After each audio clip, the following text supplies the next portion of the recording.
Yo, what's going on, guys? Clutch back again with another video for you guys. Sorry for being a bit here and there with the uploads. I've just been super busy with a new business, kind of doing some stuff in my personal life, but we are back again. We're going to be trying to upload a bit more often, a bit more regularly now. I've got a bit more free time, so that is the plan.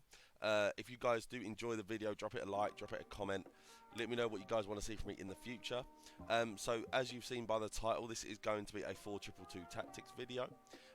Obviously, I hope you guys enjoy it. These tactics have worked well for me. It's ones I've used in Weekend League, and I think 4-2-2 is very good. It's very similar to the formation I play personally all the time, which is 4-4-2. And I'll be honest, this made me tempted. It made me tempted. So, like I said, I'll show you guys kind of what we're talking about, what we're thinking is good, and yeah, hopefully you guys enjoy the video. So what we'll do, we're going to jump straight into it. So, defensive style is press after possession loss. Now, you guys will know that this is by far on my channel probably the most used defensive style over balanced, which for a lot of people it wouldn't be. Now, listen, if you are playing the very top tier pro level kind of players, this is a harder tactic to use because you will get exposed. People are good enough to expose it, but when you're playing against 99.9% of the player base, press after possession loss is just so good at winning you the ball back. Okay, so people really struggle to keep the ball. You have like a 7-second pressing section, and your players really go after the ball, really press, and yeah, really go for it. So yeah, press after possession loss is wicked. So definitely go for that. 45 width and depth. Now the width is purely just because I don't like having too high. I find it a lot easier to defend when my defense is a bit more narrow, a bit more compact. But also it's wide enough that we can mark those cutbacks, we can mark the wide areas. And if you're struggling in those wide areas at certain times, you can always make it a bit wider. It's just for what works for me.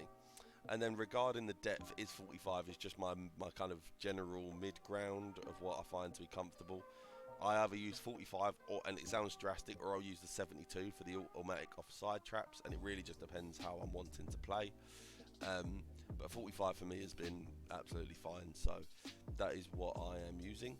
The build-up play is on balanced, no fast build-up, nothing like that.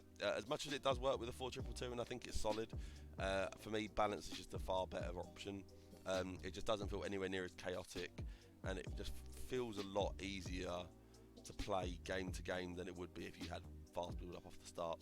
If you're trying to score a goal and you're in a desperate need, fast build up's great, and I would chuck it on. But just for me right now, it's not the option. Now, chance creation is direct passing. This is probably something that's been in every single one of my videos. Direct passing is by far the best chance creation tactic, especially with how the game's played this year for the through balls. Anyone with good attacking position, it basically makes really good runs and allows you to have really easy through ball options. Now guys, before we do carry on with the video, I just wanted to say that I am offering coaching sessions. A few people have messaged and asked, and also a few people have had some. They've really enjoyed them. If you are interested, my Twitter's down below. It'll be there if you guys are interested in the coaching. Now, the width is on 45. Now that is just purely because with the 4-2-2, and even though it isn't left mid, right mid, it's cams, I still find they're quite wide. Which isn't ideal for me. I like them to be narrow enough, not narrow in terms of like in the middle of the pitch, but I want them to be close enough to players that we can really put in some build up. The only thing that I don't like about this formation, and as much as it's good defensively, I don't like that it's 2 CDMs. I like the fact that it's 2 CMs in the 4-4-2 because the centre mids are higher up the pitch and it makes build up play a lot easier because you basically connect the dots between your left mid, right mids, your two strikers a lot easier than I find it to be sometimes with this formation. So that is why I've just got that width a little bit narrower, just so we can help with the build-up play, and it does help it. Now the players in the box is on 5. It's just my standard. There's nothing really special to say about this. I just find it looks like it should be because it's just a halfway point, but it is the most balanced version of like attacking and defending. So now corners are on 2, free kicks on 1. No explanation there, just I'm trying to be a bit more defensive from my set pieces, and there's no real tactics to abuse for it this year, so yeah, that is really it. Now we do have both of our strikers on stay central. Like I've said, obviously I don't want my players drifting too far wide. And I just find those strikers can make wide runs when you have the cams compared to left mid, right mid. So I do have both of them on stay central. I do have both of my cams on getting to the box for cross. Now that is for the back post crosses, it is for the cutbacks, and it is just for their general in behind runs. I think it does help. Then we have both of our CDMs on stay back while attacking and cover centre. Now that is again just to be defensive, make sure that there aren't any gaps creeping in and around the defence, and just to really try and protect our back four.